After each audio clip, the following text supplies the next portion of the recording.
David, let's talk about how you first approached Brian about doing the documentary. In May of 2003, Brian went to England to receive the Ivor Novello Award, and it was planned that during that trip he was going to announce that he was going to be touring the UK in 2004, doing a live version of Smile. And I remember being at the airport with him here in Los Angeles saying, "Are you okay with this?" I mean, Smile was such a legendary albatross around his neck that the idea of doing Smile live seemed impossible. So it was a fair question to ask your friend, "Are you sure this is what you want to do?" And he was quite happy with it. He was very at peace with the decision. And so on the way back from England, after he had announced it, and it caused quite a stir in the UK, we started talking about, well, if you're really going to do this, this seems like something that should be properly documented. And that was the genesis of the movie. All right, but let's not get personal about this for a minute. This has been something you'd been thinking about for a long time. And sort of how had you been thinking about it over the years, and what sort of crystallized at this moment for you? Well, Smile, for anybody who's a Brian Wilson fan, has been the holy grail. For me, I became aware of it in the fall of 1971, which is when I really made the transition from being a Beach Boys fan to a Brian Wilson fanatic. I heard an album called Surf's Up, and there were two songs on that album in particular that made me think, oh my God, something is happening here that I need to pay attention to. The first part of that was the song Surf's Up, which I had never heard, and it was this legendary piece of music from the Lost Smile album. When I heard it, it was like, okay, everything people are saying about Smile is true. This is an incredible piece of music. And then there was a song on that same album called Till I Die, which to me represented a lot of things, but perhaps most importantly, artistically, it proved to me that Brian Wilson's creative abilities were completely intact. And it was just a question of, was he as an artist being encouraged to explore his artistry? And from everything I read and heard, I felt that wasn't the case, and very arrogantly, I turned to my college roommate and said, I'm going to move to California and write a book about Brian Wilson, and maybe out of that great things will happen, which isn't what took place. What took place was I wrote the book, and Brian and I began to become friends. Smile was something you just did not talk to him about. I've done as many interviews with Brian probably as anyone alive, and whenever we would do kind of a career retrospective for a box set, he would be happy to talk about everything up through Good Vibrations. And once the conversation turned to Smile, he would shut down. It would either be, that music's not appropriate, I don't want to talk about it, it's all junk, we were taking a lot of drugs. He would always have an excuse not to deal with it. In 1988, I worked closely with Warner Brothers Records when Brian's first solo album came out, and there was a song on that called Rio Grande, which was a more modern version of what he had been doing on Smile in terms of modular music. And even then, he didn't really want to talk about Smile. The turning point for Brian and Smile, at least in my experience, came Christmas 2000, when at a Christmas party he was asked to play Heroes and Villains, and he said, sure. What kind of clicked for me at that moment was he just hadn't ever really received a lot of encouragement that this was great, important music and it needed to be part of what he was doing. From the moment he performed at the Radio City tribute onward, Smile started to become part of his life. That following summer, he went on tour and performed not only Heroes and Villains, but Our Prayer, which is the opening a cappella piece, and Surf's Up, which is the first time he had ever performed that live. The following year, he went to England on tour for the first time and did those three songs. And then when he went back for a second tour in 2002 in England, he added two more Smile songs, Wonderful and Cabanescence, to his set list. So he had crossed the hump in terms of performing Smile music. He had done it. The world hadn't come to an end, and he was very excited at the reception the music was getting. I think it's fair to say that Heroes and Villains had become the showstopper. It was the most unexpected, and it just bowled people over. So it wasn't that big a leap towards the idea of performing a lot of the music of Smile Live, which is what I thought he was announcing in May of 2003 when he announced the Smile Tour. And what happened was, in the fall of 2003, he got together with Van Dyke Parks, and they ended up finishing Smile, which I don't think anybody really anticipated was what was going to happen. I think it was more, we're going to figure out a way to perform the music of Smile live, and we're going to call that Smile. I don't think that people really thought they'd get together and get back in touch with the creative spirit that had engaged them in 1966 and finish it in such a way that would exceed everybody's expectations. But that's indeed what happened in the fall of 2003. During that period, I had been talking with Brian and Melinda about this documentary. We talked about how to make the world aware of what was to me as momentous an artistic moment as had been experienced in popular music. And the analogy we used was when George Gershwin debuted Rhapsody in Blue over 80 years ago. What a big thing that was. We had a back and forth as to what this film would be, and I said, well, really, this film is for the 99.9% of the people in the world who don't know what Smile is, who've never heard of Smile, who are somewhat maybe aware of Heroes and Villains, No Good Vibrations, but don't know anything about this legendary lost album. So the perspective from which we approached the movie was to tell the story of this album, what happened to it as in the past being the backstory, and then chronicle the last months leading up to its world premiere in London in February of 2004, so that we could show people the journey, the artistic journey that Brian went on originally, and now this new journey as he attempted to put the pieces back together. So let's talk a little bit about Brian's evolutionary process during the making of the documentary. Where was Brian sort of personally when cameras started to roll? What kind of material were you getting on tape? And how did that change as things unfolded over the next several months? The entire process was a roller coaster. When we got back from England in May of 2003, Brian was on top of the world. He had just gotten this prestigious award. British rock royalty was at the event, and they all came up. Bono and Ray Davies from the Kinks, and just generations of legendary British music makers were paying their respects.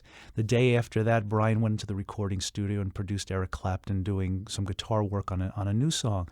And there was a party to announce the Smile Tour. So Brian was understandably very energized by all this. Then came the reality, which was, oh my goodness, I've committed to finishing Smile to perform it. And so we had reached the top of the hill on the roller coaster, and then we started down as he was faced with not just the monumental amount of work that he had to do, but essentially the demons he had to overcome to get that work done. And there were several months in the summer of 2003 where I think everyone sort of wondered, is this a good idea, and is this going to happen? Then we started up the hill, and he and Darian Sahanaja from his band and Van Dyke started working together, and they climbed this great creative mountain that led to the completion of Smile. Now, our cameras were not going during that time, but I had asked Darian, who always has his personal camera, to roll during those sessions so we would have some documentary evidence of what was happening as they were working. And some of my favorite scenes in the movie, the cameras literally pointed at people's feet. And you hear Brian and Van Dyke and Darian talking, and because of the way our editors cleverly put it together, you get this sense of being the fly on the wall, and you really hear the creative process taking place in a way that you couldn't if everybody was conscious of cameras being there. So even before we started rolling cameras, we were making the movie and getting just priceless moments on tape. We started formally shooting the movie in January of 2004. In between Brian Van Dyke and Darian finishing putting Smile together and us rolling cameras, Brian started down the hill again. He had finished Smile. He was on this great creative high, and now he was facing 6-7 weeks of he and the band learning the material and seeing if it really made sense. It looked good on paper, but what was it going to be? So those first few weeks of the rehearsal process when our cameras were rolling were extremely trying. And actually, before the rehearsals started, we went into Western Studio 3, which is now called Cello Studios in Hollywood. It was the room where Brian had recorded so much of his classic music in. We did an interview with Brian that day, and to say it was a disaster would be being polite. I mean, he just did not want to talk about Smile. He was not ready to talk about it. He didn't want to play it. He barely wanted to sing anything from it. He was just extremely resistant. And in retrospect, it's understandable. He had not come to grips with it yet. It was still a gigantic what if. And the what if that he was wrestling with, besides all the hard work that still lay ahead of he and the band in the 6 or 7 weeks before the premiere in London, was how is the audience going to respond to it? And you have to be an artist on a tightrope to understand those feelings. But that first day of shooting was, I just felt like a complete failure as a director, except that we managed to get some wonderful piano performances that day, some of which were excerpted in the beautiful Dreamer film proper, and 4 or 5 others which are included as bonus materials on the DVD, and they're just priceless. The first couple of weeks of rehearsal followed, and that was really tough. The first week of rehearsal was at his house in his music room. It was just a vocal-only rehearsal with the band, and he wasn't feeling well, and clearly the mountain ahead of him looked insurmountable. And on the second day of rehearsals, he said, I got to go to the bathroom. And nobody thought anything of it. And 5 minutes went by, and 10 minutes went by, and a half hour went by, and nobody really thought anything of it. And the band took a break. I went downstairs and I said to Melinda, isn't Brian down here with you? And she goes, well, no, isn't he up there rehearsing? And she looked outside, and his car was gone. And we did not know where he was at that point. And it turned out that he had driven himself to the emergency room of the hospital. He was so overwhelmed by what was happening that he didn't know how to say it. He didn't know how to verbalize it. So this was his way of letting us know that things weren't going well. And I remember driving to the emergency room and thinking to myself, okay, let's just pull a plug on this film. Let's not make this movie, because if it's going to cause Brian emotional distress, it's not worth it. I think what he needed to hear was we were going to love him regardless of whether he performed Smile, regardless of whether we made this movie, because from that point on, he became a little more engaged with the vocal rehearsals. And he didn't go from 0 to 60, but it was forward progress for the next few weeks. Now, it was painfully slow progress as he came to grips with performing this music. There would be days where he did not want to perform certain songs. Like for some reason, he didn't want to rehearse wind chimes. So it was a very tentative process, particularly the first 3 weeks of January.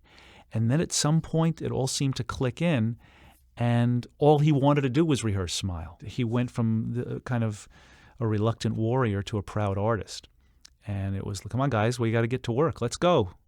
And Brian Wilson emerged. Most of the feedback we've had has been very much that they felt they were just there seeing this. And they also have said to us they felt they saw a Brian Wilson they've not seen before. So I'd love to have your perspective on that as well. I think one of the main goals in making this movie was to show people the Brian Wilson I've been privileged to know behind closed doors, to see Brian Wilson in a way that kind of demolishes all the myths that people have built up over him, in part because there's truth to them, but in part because he didn't really care about dispelling them. And so if people wanted to believe whatever they wanted to believe, it wasn't that important to him because he knew who he was. But as a journalist, as a documentary maker, as a friend, I wanted people to see him as he is, as this fascinating, dynamic character. When he comes on screen in the documentary, he's overwhelmingly powerful. We're not used to such honesty when we go to the movies. We're used to artifice and acting, and they say the best acting doesn't look like acting. Well, Brian's not acting. He's willing to be himself on camera, which is very unusual for celebrities. Usually they have an image that they're striving to maintain. Brian just is who he is, whether the camera's rolling or not. It was because he was in the comfort of his home or in the comfort of a band situation, and he knew me and he knew our camera guy, Jim Mathers, who did a great job as the DP on the film. He just felt comfortable. And so we got him in as natural a state as possible, which allows all of his fans to see him in that natural state. What's interesting to me is the reaction of people who knew nothing about him or had heard various myths and rumors, who watched him and were just compelled by his persona, who he is. Let's move across the ocean, talk a little bit about London. For those that didn't have the pleasure of being there, talk a little bit about the atmosphere that was there and how you directly chose to capture that and put that on film. As with everything else we had done in Los Angeles in terms of capturing rehearsals, I didn't want to be in the way. And so in shooting the concert, we chose to shoot it in a way that would not be obtrusive to the event. Being backstage with Brian and the band, we just tried to stay out of the way. Everybody was tense enough without having to worry about how they were going to act for the camera. And so that meant being sensitive to times where it'd be like, okay, turn off the camera. This isn't something that anyone needs to see. These are private moments, and everybody needs private moments. And given the nervousness that people were feeling beforehand, we wanted to get enough video to capture the feeling but not get in the way of them having those feelings. For example, before the show, we see Brian sitting in a seat in the auditorium by himself. The auditorium is empty, Royal Festival Hall, and our camera goes out and we see him sitting there. And then at one point he looks and he says, "You've got enough." So Brian was protecting his own privacy, and I said, "Yes, we have enough," and we got out of his way. And I don't remember how much longer he sat there by himself, but we allowed him that privacy. We could have used a few more seconds in the editing room, but we had what we had, and he knew we had enough. So we were very sensitive to all of that. And for me, part of what was great about the experience was that by making this film, it allowed me to be there when my friend was doing this very difficult thing, so I could be giving him the support of friendship at the same time we were making the movie. Talk a little bit about the night McCartney came. What did you witness, and what did it mean to Brian that Paul had come? Sir Paul McCartney's presence at Royal Festival Hall when Brian performed Smile is incalculable in terms of what it meant to Brian. There are only a few people in the world who understand what it's like to create something in a little room, record it, and send it out into the world and have it literally change the way people look at things, the way people feel about things, and this music becomes part of their lives in a way that's very different than just having a hit record. And for Brian, Paul's approval is very important, because in terms of who his peers are, there aren't that many music makers who Brian has the utmost respect for, and Paul is certainly at the top of the list. There is a great moment at intermission. Let me just step back for a second. The way the concerts were presented was Brian would do a set of about an hour and 10 minutes. There'd be an intermission, and then he would come out after intermission and do Smile. So anticipation would be building throughout the hall. Even after the concert had started, it was almost like, can we get this over with so we can get to Smile? So in that 15-minute time between the end of the first set and Smile is kind of like that locker room moment when you're about to go out to the Super Bowl. And the fact that Sir Paul McCartney came back and said hello to Brian, and they sat and had a private moment together, was just wonderful. And what you see in the movie is Paul and Brian greeting each other. It's very touching when Paul tells Brian how great he is, and then Brian says, "This is for you." He's performing Smile for Paul.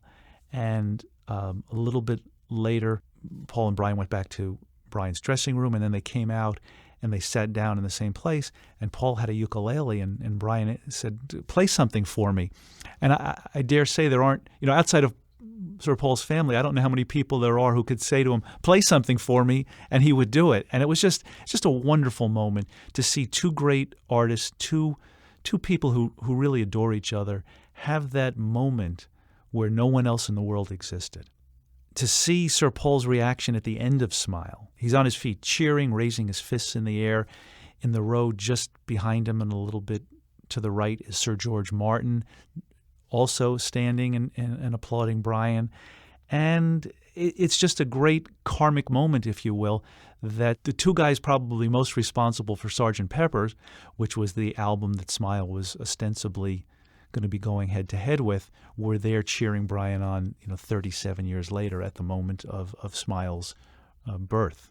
So that was really wonderful. And then what nobody saw, because nobody could have anticipated, while our cameras were shooting, in between several of the encores, Paul left his seat and went to the side of the stage, and as Brian's band came off, he shook each of the band members' hands and told them how great it was. And they were like thank you. They didn't realize. And then it was like, oh my God, that's Paul McCartney telling me how great it was. And those are just incredible things to see and experience. And sometimes you're lucky enough to capture them on camera, and sometimes you're not. Let's talk a little bit more about the film itself. How many people did you interview for the film? And what kind of people didn't make the cut and why? I would guess we did probably 50 formal sit-down interviews for the film. And we interviewed everybody from Brian's childhood friends to people who had worked for the Beach Boys, to family members, to musicians, to engineers, to everybody associated with the original Smile sessions that we could find, so that they could tell the history of the project from firsthand experience. I didn't really want to hear about it from historians, because historians are only as good as the research they've done. So we really set out to start from scratch. Even though I thought I knew the Smile story, I started as if I knew nothing. And I was like, okay, who are the best people to tell me what happened? Well, the people who were there. So we interviewed dozens and dozens of people who were there. David Anderle, Michael Vossi, Van Dyke, of course. We interviewed Brian repeatedly. We interviewed musicians like Carol Kay and Hal Blaine and Don Randy, who played on the Smile sessions. We talked to engineers who worked with Brian. Unfortunately, Chuck Britz is no longer with us, so he wasn't able to do an interview to talk about the sessions he had engineered. But we went and interviewed as many people as we could find who had been around Brian in that 64, 65, 66, 67 period, to explain to us what he was like then and what his creative goals were. I mean, we even interviewed Guy Webster, who was and is a great photographer who had shot photos of Brian and the Beach Boys in 66, 67. So we spoke to anybody who could give us insight into what was going on in that period. You also interviewed some what we would call cultural commentators or top personalities in the music business, like a Burt Bacharach or people like that. What was the thought behind that, and why did some of them not ultimately end up in the film? The people who were not directly involved in Brian's career or in any of the Smile sessions that we interviewed were interviewed for the film for a number of reasons. One, somebody like Elvis Costello, somebody like Burt Bacharach, was there specifically to try to essentially give credibility to who Brian Wilson is as an artist for members of the audience who don't know who Brian Wilson is. So if Burt Bacharach is telling the audience how important Brian Wilson is, it's like, oh, that's interesting. If George Martin is talking about Brian Wilson from the perspective of being in England in the studio with the Beatles in 65, 66, 67, we're starting to understand as audience members where Brian Wilson fits into musical history, which is very important for the audience to understand, because if we don't know why he's important before Smile, then Smile isn't as important as we think it is. So we had to establish that. We also interviewed a number of contemporary musicians, members of the Bare Naked Ladies, Rufus Wainwright, some of whom made the cut into the trailer but didn't make it into the film because ultimately we didn't need them to discuss what they thought about Brian because we were telling the story. Another person we spoke to who was just wonderful was Roger Daltrey, who as a member of The Who had a really specific and unique insight into what Brian was going through when he was making Smile, because it was not too dissimilar to what The Who was going through when Pete Townsend brought Tommy to them. The idea of a 2-album rock opera was insane in 1967, and yet The Who supported Pete's vision and made what has become one of the landmark pieces of music in the history of rock and roll. So Roger was coming at it from the perspective of being the lead singer of a band when the main creative force comes forward with what is a radical notion. We spoke with other celebrated members of Brian's generation who are in the film business, Rob Reiner and Jeff Bridges, just to get a sense as to what the non-music creative community thought of Brian Wilson at that time. So everybody we spoke to, we were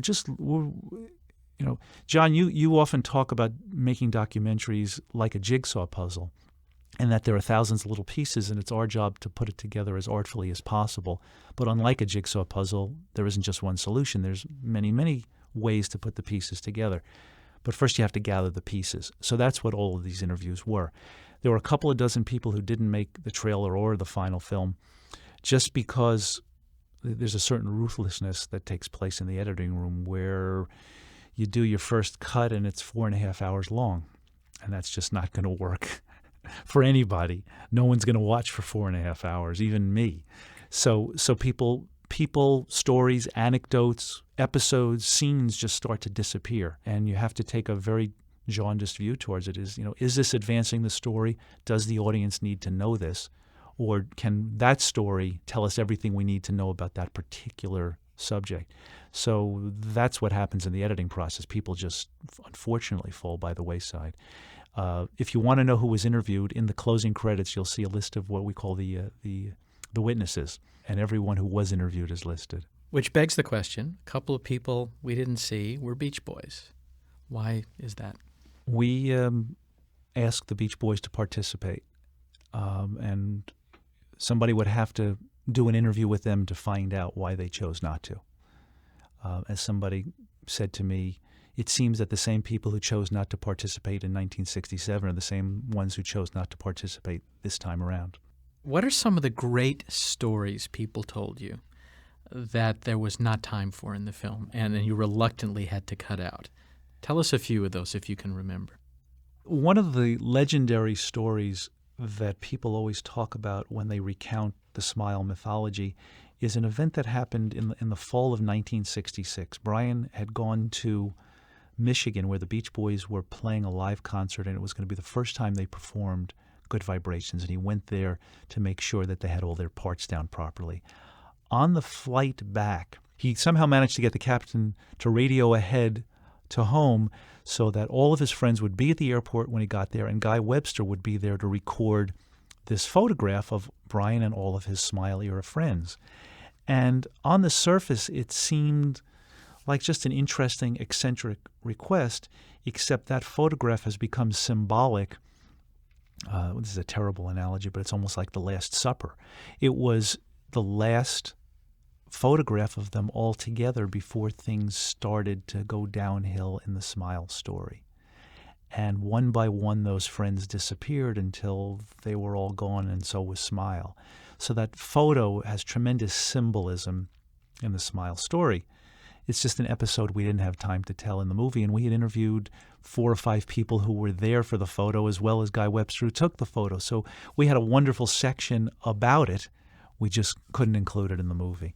And there are dozens of individual episodes like that just fell to the cutting room floor. Now, so you return from England, got all these pieces. How did you hone in on what the story was and what the shape of this thing was going to be? And talking about some of the decisions you had referred to before of what's in, what's out, what's pertinent, what's not pertinent. I think that the biggest challenge in making this documentary was finding the story we wanted to tell. And to me, the story that we wanted to tell was Brian's story. And what that meant was getting him on camera to tell his truth of what he experienced during Smile the first time and what he experienced as it was put together and revealed to the world.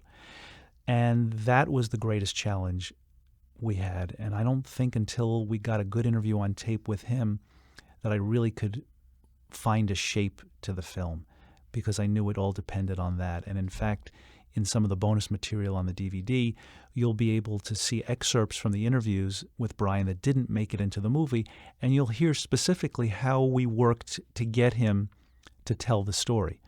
Because I think in virtually every other documentary on Brian and the Beach Boys, he hasn't told his story. And we didn't need him to provide the details of every moment. We needed him to provide the emotional truth of what was happening. And I pushed him as hard as I could to get him to do it, and he came through like a champ. From that time when we got back off the plane, we had talked about this as a 3-act structure. To me, the 3-act structure that we decided upon for Smile was that the first act would end with the peak moment of creation of Smile, and then things would turn badly. In the case of this movie, the 2 negative turning points that the audience experiences is when Brian Wilson records the fire music, which some people point to as evidence that he was so far out there that he wasn't coming back, and the return of the Beach Boys from their UK tour, at which point Brian presented the Smile music to them, and it wasn't met with the reception he had hoped for. And that's when things turned bad. So Act Two essentially is this downward spiral of events that ends with Brian putting Smile on the shelf. And when he puts Smile on the shelf, that's the end of Act Two. The reason that I never wanted to make this movie before was there was never a third act, and there was certainly never a happy ending. So it wasn't until I knew that, or at least hoped that we finally had a happy ending at hand, that it was time to make the movie. And so Act Three is essentially the resurrection of this piece of art, leading to the climactic moment of the performance of it in London. So tell me about screening the rough cut for Brian for the first time. Before we get to that, let me. You were asking me about the process of finding the story. Before we started the movie, we had that 3-act structure in mind. And I would be less than honest if I didn't tell you that for months I was lost. I really, it was as if I had too much information, and I was struggling to try to figure out, what did we need to tell the story? What didn't we have to tell the story? Why was I suddenly confused about a story that I thought I knew? And there were months and months where I felt like I was swimming in mud, and I couldn't get through it. And I mean, it's arrogant to compare it to Smile itself, but I felt in a way the way Brian must have felt when he had recorded all the pieces of Smile and he was trying to figure out how to piece it together. That's how I felt in the spring of 2004 about this movie. We had recorded all of the relevant pieces, and before we started editing, we have to do what we call a paper cut, which is a written script that shows the sequence of sound bites and visual images we expect to see in the documentary. And before I sat down to do that, which is a process we always avoid if we can because it's really hard work, I just didn't know where to go. And this was frustrating because I thought I knew the story, and all of a sudden I didn't know the story anymore. And at some point, finally, I came out on the other side of that confusion, and then there was clarity, and then we were able to start the editing process. And the editing process proceeded for a couple of months, and then it was time to show the movie for the toughest audience of all. I can't tell you how nerve-wracking it was to sit and watch the movie with Brian for a lot of reasons. First of all, as his friend, I wanted to do right by him, and that's probably the biggest pressure I felt in making this movie, because if I didn't do that right, then I would have failed, no matter what anyone else thought of the movie.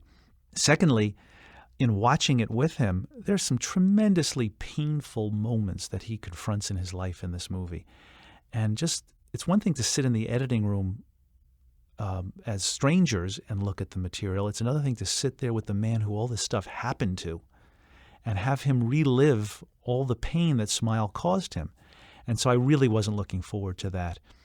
And he came in and he sat down. He and Melinda came in and sat down to watch it. And the movie starts off, and it's a pretty happy story. He's a happy kid for the most part. He's got some problems with his dad. And then there's all the success and the triumph of Pet Sounds. And things are going along pretty well. He's creating Smile. He's got these great new friends. Things are pretty wonderful for the first act of the movie. And then when things start to turn sour at about the 50-minute mark, I'm watching him watching himself, his younger self on screen, wondering what he's thinking and feeling, and I was just terrified. And at one point, Brian's an unbelievably sensitive person to everything. And at one point, he just kind of leaned over and tapped me like, "It's okay, don't worry." And then when it was over, he just his praise and excitement was palpable, and it was like, whew. What was the first thing he said to you after the film? Do you remember? I honestly, I don't.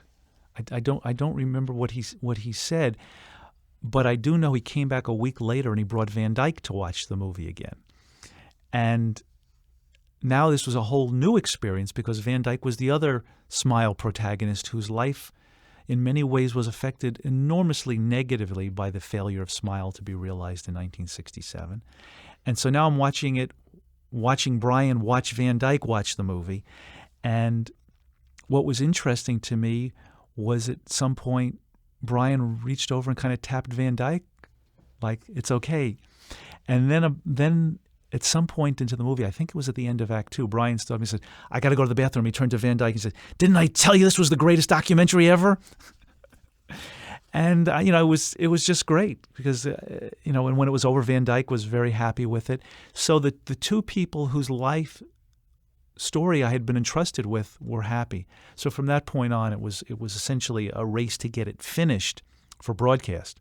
The pressure of did we tell the story properly was off. Let's go back to the film itself for a moment. How important was having the Leonard Bernstein clip? What did that mean to you as a filmmaker, and what did it mean to the story? The story of Smile is a very insular story. It's one artist in a small room making music. He's got a lyrical collaborator. He's got a dozen or so musicians in a studio. It's a very, very closed environment. When Leonard Bernstein, who by all accounts was an enormous fan of Brian's Pet Sounds, when he basically made Surf's Up one of the centerpiece moments of a television special he did that was broadcast in the spring of 1967, he basically was putting the Good Housekeeping seal of approval on what Brian Wilson was doing with Smile. But he was doing it for the entire world to see, as opposed to the accounts that were coming out of the sessions from Brian's friends, from journalists who stopped by, who were all saying, oh, this is incredible, your mind's going to be blown. Well, of course everybody's saying that because, A, it was true, but it wasn't resonating with people who didn't know anything about Brian Wilson. So the fact that Leonard Bernstein put Brian on CBS on national television playing Surf's Up, arguably the most important composition on the album, was an amazing moment, and one that was of incalculable importance to the movie because essentially it's the highlight peak moment of Act 1, but it's the moment where Smile goes from being a private story to a public story, where it becomes important to the world with a capital I, as opposed to just important in Brian Wilson's world. When we first started talking about this film, what you said was you wanted to tell the truth. So looking back at the film as it's finished, looking back at the experience as it unfolded, do you feel you achieved that? John, you were very active in holding me to that throughout the making of the movie. Like, is this the truth? Are you telling the truth? I think what I'm so proud of is that I didn't have to tell the story, that our witnesses told the story and told the truth for us, that there was no omniscient narrator telling us the truth, that the people who lived it trusted us enough that when we got them on camera, they told us what happened, especially Brian and Van Dyke and David Anderle and Michael Vossi. They really sat down and poured out their guts. Very emotional to listen to people. I mean, we're going back and dredging up almost 40-year-old ghosts. And because of their love for Brian and their love for the music and their regard for what we were trying to accomplish, there were people like Michael Vossi who had refused requests to do interviews for 35 years on the subject. So getting people like that to sit down and tell us what happened, plainly, straightforward, in a way that left no doubt that this is how they saw it, allowed us to tell the truth in the movie. I don't know if we want to go here, but I'm going to ask it anyway because it reminds me of something somebody wrote about you years ago that I read, which is knowing that you're a friend of Brian's, knowing how close you are to the story. Could anyone look at this film and say, this is David's version of the story. This is not the definitive story. He's whitewashing things to make Brian look great. People are saying that. So, and it's not something that you're happy to hear. I can only know that what I set out to do and what I think I did, which was to tell the story as honestly as I was capable of doing it. Whether we got every single piece of information 100% right, I can't swear to that. All I know is we didn't distort anything based on what we were told. And I think, if anything, we told the story perhaps more politely than it went down, that the demise of Smile was significantly uglier than is seen in the movie. And part of that was a very conscious decision not to overwhelm the audience with despair. And if you put a stopwatch to it, you will see that Act Two is much shorter than Act One or Act Three, because it was we wanted to find the right balance, and we had to make the audience feel the pain of Smile not being finished without them turning off the show, without them saying, "I've had enough of this. This is just too painful." So I think if I'm going to be accused of anything, maybe it's of I won't say there's no varnish on the truth.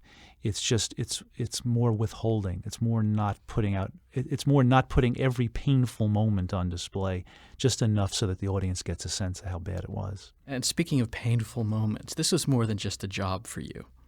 So let's talk a little bit about the pressures a filmmaker feels anyway, but particularly you, given this subject matter and given the subject of the film. This was an enormously challenging film to make if I had no emotional investment in the subject matter. It's one of those, it's like Greek mythology. It's like trying to find out, did Icarus really fly too closely to the sun and have his wings burned off? It's an apt analogy for the Smile story, because there is this legend, and we had to get to the truth as documentary makers, as somebody who came to this film both because of his love for the music and his love for Brian. I just felt an enormous obligation to the truth, that the way I could best serve my friend, if you will, was to tell the truth. And that the more people understood about Smile, the challenges that Smile presented at its original creation, what it took for him to go back and revisit that music, the more that people understood that, the more they would get the heroic artistic struggle. And perhaps the greatest revelation of all when this was all over was that what started out to be a movie about a famous unfinished album became a movie about the triumph of the human spirit. That it became a story about what can happen if somebody is determined to do the right thing. And Brian's determination to bring Smile to the world not only is inspiring because the music is so wonderful, but it's inspiring given everything that he's gone through, that at the age of 61 or 62, he was willing to climb Mount Everest. And in that sense, everything about the project was a miracle. What is it about this whole experience of preparing the film, making the film, now seeing the film done, that makes you the most proud? I think I'm proud of a number of things. First, I'm proud that we made a movie that complete strangers who know nothing about the music, know nothing about Brian, can watch. And as we've been told by people who have seen the movie in recent months, I knew nothing about it, but as soon as the movie was over, I went to Amazon.com and I ordered the Smile CD. So I'm proud that the movie has introduced people to this music. I'm proud that we were able to present the Brian Wilson that I've seen in private to the world in a way where people really, I think, can understand him in a way that they haven't before. I guess most of all, I'm proud that I didn't let Brian down, that he is happy with the movie. I've now seen it with him, I think, 5 times. And I keep saying, "Are you sure you want to see this again?" And he says, "No, I like watching it," which to me is perhaps the most surreal experience of it all, that I've created something that he loves. Because certainly for the first 50 years of my life, he was creating things that I loved. So it's nice that in some small way I was able to give him something that makes him proud.